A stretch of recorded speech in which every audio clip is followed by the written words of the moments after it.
Seanca parlamentare e kësaj të njëjti është karakterizuar nga përplasje të forta politike mes mazhorancës dhe opozitës me fokus procesin e integrimit të Shqipërisë në Bashkimin Evropian. Në fjalën e tij, nga foltorja e Kuvendit, kryetari i Partisë Demokratike Sali Berisha ngriti shqetësime mbi ecurinë e këtij procesi, duke i lidhur atë drejt për drejt me çështjet që sipas tij cënojnë standardet demokratike dhe luftën kundër korrupsionit. Berisha përmendi konkretisht dosjen e Akshit dhe atë që lidhet me ish-zëvendës kryeministre Belinda Balluku, duke cilësuar si faktor që ndikojnë negativisht në rrugtimin europian të vendit.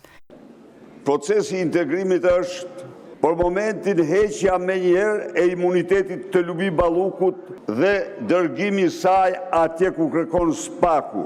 Është paraqitja para skapit e Linda Ramës, arkitektës së vërtet të kopshtit privat të Edi Ramës. Ju mund gjeni prokuror që fshet dokumentat dhe përjashton Lindën. Por problemi është se dosja është në gjithë Europë. Dosja Akshit dhe Lubis janë dosje europiane dhe botërore. Akuzave të opozitës ju kundërpërgjigj kryetari i grupit parlamentar të Partisë Socialiste Tauland Balla, i cili mbrojti qëndrimin e mazhorancës dhe shprehu besimin se Shqipëria është në rrugën e duhur drejt antarësimit në BE. Të gjitha piketat e ndërmjetme, detyrimet që kishte Shqipëria sipas raportit Komisionit Evropian janë përmbushur.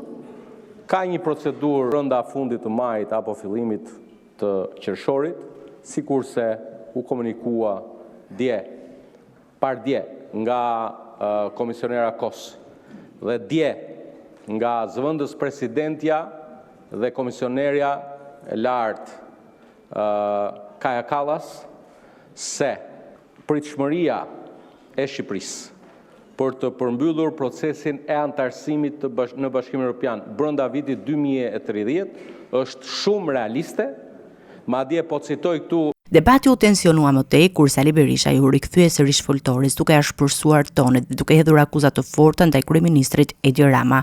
Pse e fshihni kreun e organizatës kriminale Edi Ramën nga parlamenti? Pse ai nuk paraqitet në asnjë interpelancë? Se ka porosit vrasje? E ndëgjuat ju këte? Ka porosit vrasje. Jeni dëshmitar kur i thoshte tjetrit ta dim targen. Kur i thua tjetrit të di targen do të thot të marrë një shanë.